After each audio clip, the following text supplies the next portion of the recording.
Section 1. First, you have some time to look at questions 1 to 5.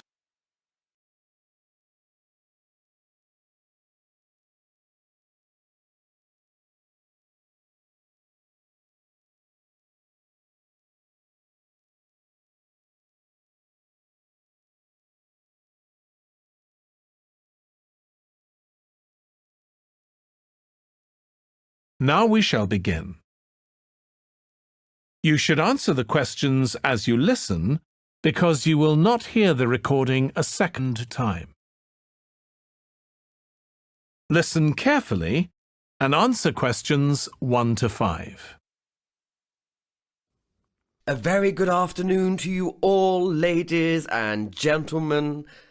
I'm glad you've chosen to visit the prestigious Triton Museum of Art today, and I'll look forward to showing you around.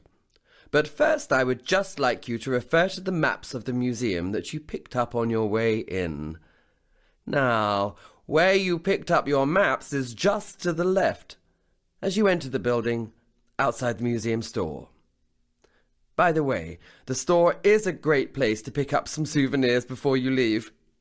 Oh, and if anyone wants to leave a coat in the cloakroom, then please feel free to do so at no extra charge. It's just over there on the other side of the entrance to the museum store.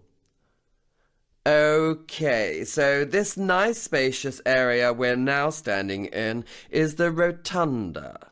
It contains some of the museum's most striking sculptures. From here, you gain access to all the museum. Leading off from the Rotunda are the Warburton Gallery and our other large gallery that houses a permanent art collection. We'll be starting our tour actually in the permanent collection gallery, as it's the nearest of the two galleries to the entrance. We'll make our way afterwards to the other gallery I mentioned, as it's right next door. Oh, the smaller room behind the Warburton Gallery that you see on your maps is just a storage space for the museum, and access is blocked off to the public by a railing across the entrance to that area. So now, where were we? Ah, yes.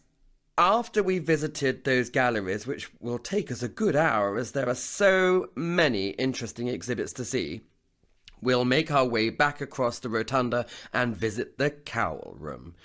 It's right at the far end of the museum, on the opposite side of the Rotunda to the Warburton and Permanent Collection galleries.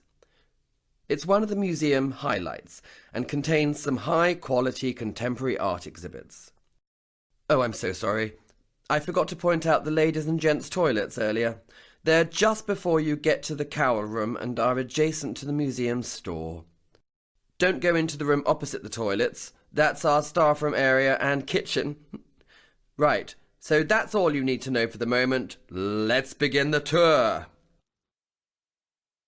Before you hear the rest of the conversation, you have some time to look at questions 6 to 10.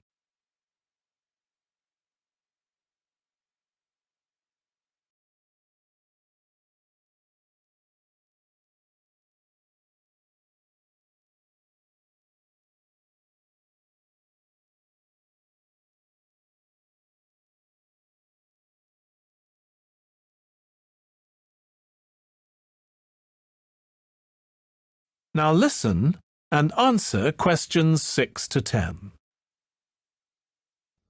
Today we are going to study the typical layout of a medieval English castle. Highly fortified and with difficult access, medieval castles were impressive strongholds, designed to keep the castle's inhabitants safe and the invaders at bay. The main entrance would have been the outer gatehouse, located at the bottom right-hand corner of the diagram, just by the chapel buildings. However, even if you had entered via the outer gatehouse into the castle grounds, you would still have been outside the main part of the castle. The buildings in the outer court were not the main residential areas of the castle. These latter buildings belonged to the inner castle area and were heavily protected both by a water-filled channel known as a moat, which extended around a third of the inner part of the castle, as well as the fortified walls around the castle exterior. To enter the innermost area, you had to enter a long, narrow tunnel known as a barbican, over and directly above which the gatehouse was located. The barbican, being the only access point to the inner castle, was narrow and heavily guarded to prevent large enemy forces storming the inner castle area. The inner castle area held the main buildings around which daily life revolved. Here the Great Hall, along with the great chambers and kitchens, were located, as well as the castle bakehouse. The Great Hall was the only building with a courtyard view to the back and front. Whilst the Great Hall enjoyed a central location in the inner castle area, the great chambers and kitchen were less prominently positioned. Both of the latter buildings were located off to either side of the Great Hall. The great chambers, unlike the bakehouse, which is next to one of the towers, did not enjoy a courtyard view. Part of the exterior castle wall formed the back wall of the great chambers, as it did with the stables, located in the outer court. That is the end of section 1. You now have half a minute to check your answers.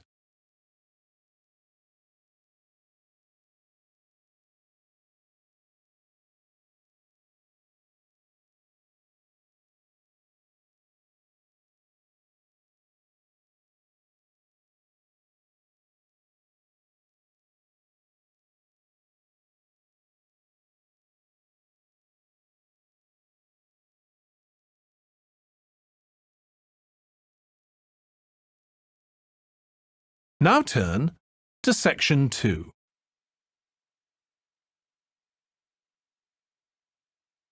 Section 2.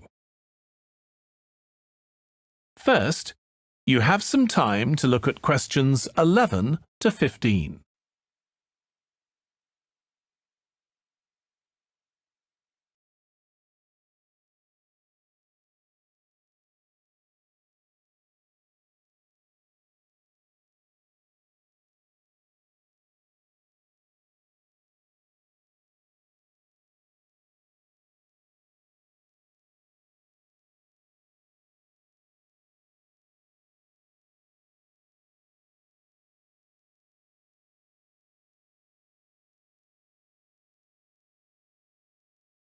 Now listen carefully and answer questions 11 to 15.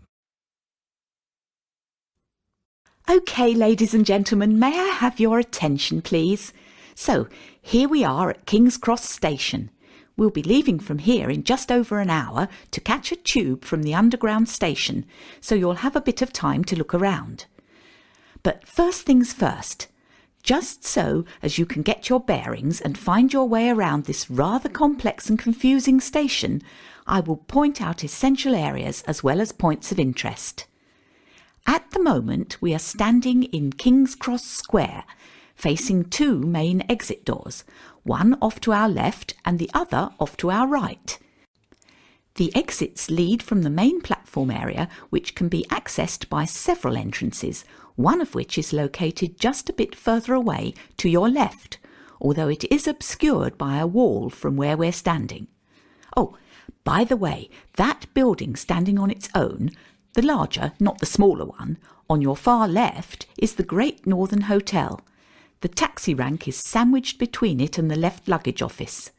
So, before I go on to a description of the main shopping and platform areas at the other side of the station wall, I'd like to point out the most important point of all, the underground station, which is where we need to meet promptly for departure. Luckily, it's quite prominent, as it's located away from the shopping and platform area of the station.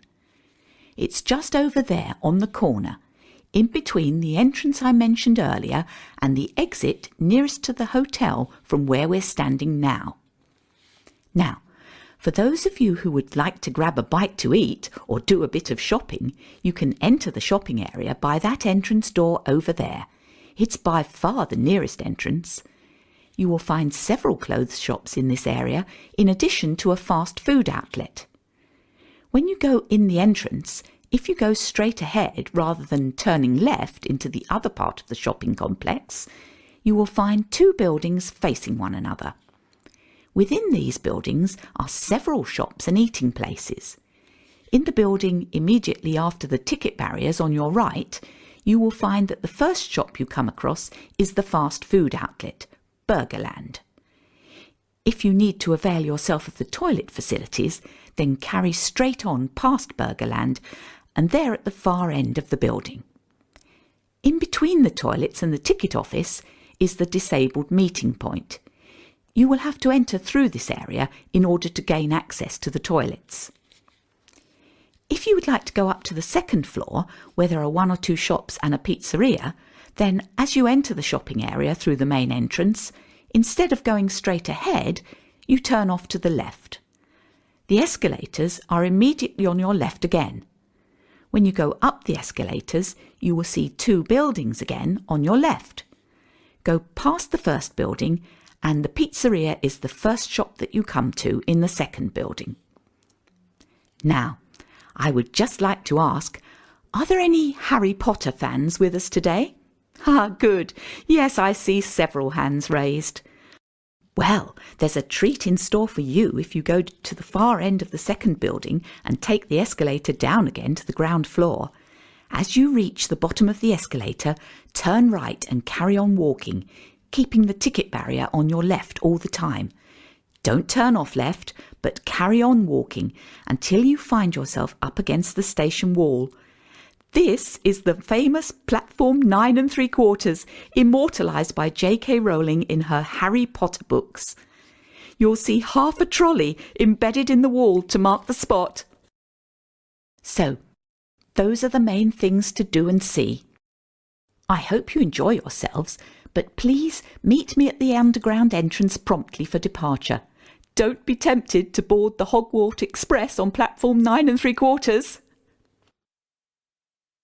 Before you hear the rest of the talk, you have some time to look at questions 16 to 20.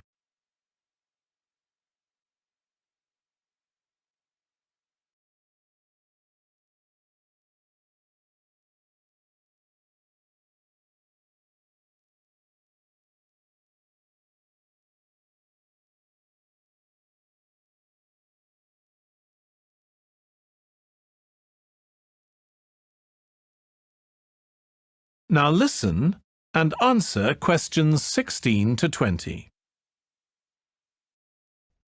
What has been accomplished to date in the city's regeneration has been nothing short of amazing. Yet we hope to set a new benchmark for developments in Birmingham. The Cube will bring forward a new standard of architecture and a building which will not only be Birmingham's most striking waterside location, but also one which is identifiable around the world. The Cube breaks all the boundaries of what has been achieved in Birmingham so far. The finished Cube will be a mixed-use building. It will house the city's first rooftop restaurant with panoramic views, whilst a boutique hotel and residential apartments below will feature internal views over the twisting atrium. Further down, high-specification Grade A office space is planned, with more exclusive retail and waterside restaurants at the base. The mailbox has already raised the bar in the quality and calibre of our architecture, and the retail offerings, worldwide brand names and stylish restaurants have given Birmingham a contemporary profile, rivalling the capitals of Europe. From the outset, the Cube's design team sought to create a new landmark building for Birmingham, which fits into its context and which draws people in. Lined with coloured glass and with an exterior clad in shimmering metal fretwork, the Cube has visible links to Birmingham's heritage in engineering and jewellery manufacture. It was essential that the building created a strong visual presence, immediately identifiable as a gateway to the canal and city centre area to the north. Our city is a city of the future, and as a futuristic building with phenomenal foresight in style and design, The cube is indicative of our plans in how we see Birmingham developing. The cube will help to elevate us onto a global stage. Now, let's go and have a look at the progress of the entrance gateway. That is the end of section 2. You now have half a minute to check your answers.